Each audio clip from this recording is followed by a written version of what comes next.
দুই বেলার বাঙালি, দুই বেলার বাঙালি, দুই বেলার বাঙালি।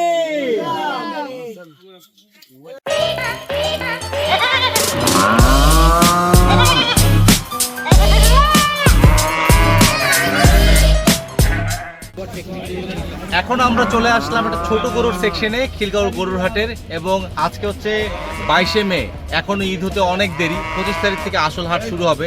কিন্তু অনেক গরুর ব্যাপারীরা অলরেডি কিন্তু গরুর হাটে এসে অবস্থান নিচ্ছে।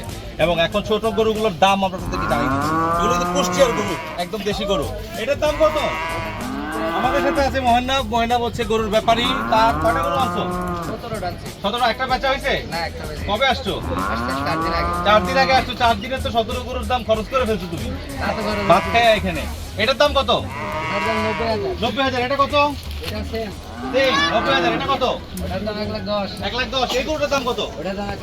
আর এটার দাম 1,60,000। তো ছোট গরুর দাম এখন বাজারে এরকম, কিন্তু এই দাম এরকম থাকবে না। এই দাম বাড়বে বা কমবে, এটা ডিপেন্ড করবে হচ্ছে ক্রেতা বিক্রেতার সমঝোতার উপরে।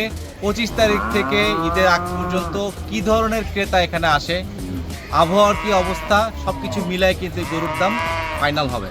তো চলেন আপনাদেরকে গরুর হাটের এবার অন্যান্য সেকশনগুলো ঘুরে দেখাবো। ময়না, ধন্যবাদ তোমাকে। তো এখানে আমাদের ক্রেতারা যদি আসে, তুমি কি একটা সুলভ মূল্যে গরু দিবা?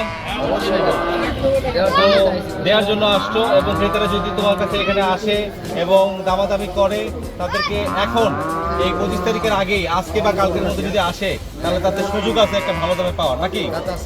আচ্ছা, ঠিক আছে। তাহলে খিলগাঁও গরুর হাটের এখান থেকে মহেন্দ্রের সাথে এবং এই সব গরুর ব্যাপারীদের সাথে একসাথে এখান থেকে দুই বেলা বাঙালির গরুর হাটের এই রিভিউ আজকে এখানেই শেষ করছি।